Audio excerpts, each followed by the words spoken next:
গাজীপুরে চীনা চাষির কৃষিক্ষেতে ১ থেকে প্রায় ১.৫ ফুট লম্বা মরিচের ফলন হয়েছে। চাইনিজ জাতের এই মরিচের নাম চাপাই কোপাই। ব্যতিক্রমী এই মরিচ দেখতে দূর দূরান্ত থেকে প্রতিদিনই মানুষ ছুটে যাচ্ছে ওই কৃষিক্ষেতে। চাপাই কোপাই মরিচ চাষ করে অনেকটাই সফল হয়েছে চীনা নাগরিক সেন জিয়েন গাও। গাজীপুরের শ্রীপুর উপজেলার গোসিঙ্গা হায়াতখার চালা এলাকায় আতিক প্রধানের প্রায় ৩ বিঘা জমি ভাড়া নিয়ে তিনি এই জাতের মরিচ চাষ করেছেন।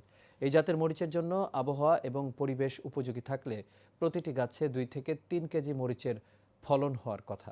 উপজেলা কৃষি কর্মকর্তা সুমাইয়া সুলতানা বলেন, চাইনিজ উদ্যোক্তার মরিচ চাষ এলাকায় বেশ সাড়া ফেলেছে। এই মরিচ ক্যাপসিকামের মতো ফ্লেভারযুক্ত। চাষিকে কৃষি সম্প্রসারণ অধিদপ্তরের পক্ষ থেকে কারিগরি সহায়তা দেওয়া হচ্ছে, পোকামাকড় ও রোগবালাই প্রতিরোধে দেওয়া হচ্ছে প্রয়োজনীয় পরামর্শ।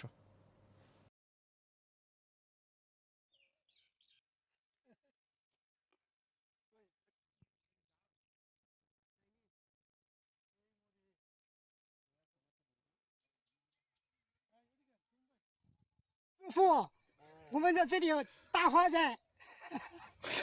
谢谢孟加拉人民，感谢孟加拉人民对我们的关心，我们爱孟加拉，我们喜欢孟加拉，我们爱孟加拉。